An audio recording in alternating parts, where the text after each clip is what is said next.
kataas na puno.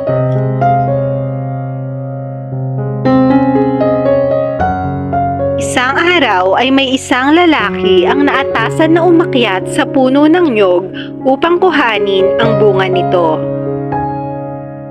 Napakataas ng puno at kahit minsan ay hindi pa niya nasubukan umakyat ng ganon kataas.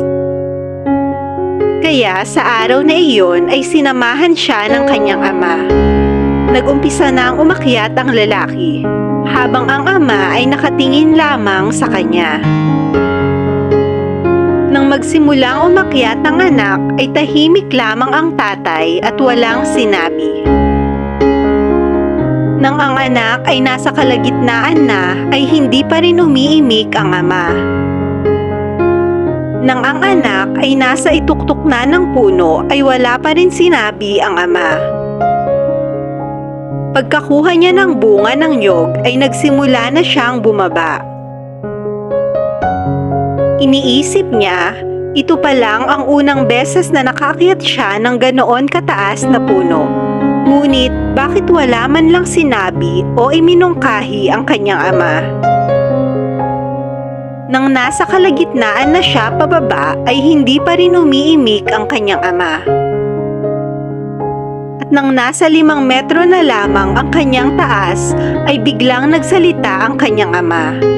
"Anak, mag-iingat ka." Nang marinig iyon ng anak ay bahagya siyang nagalit, kahit nakababa siya ng ligtas.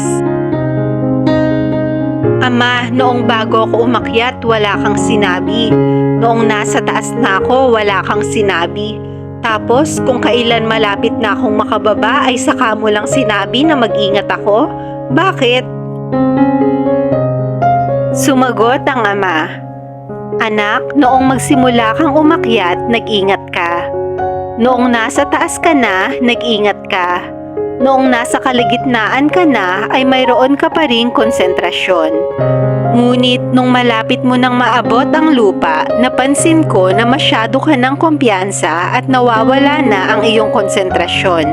Kaya pinaalalahanan kita na mag-ingat.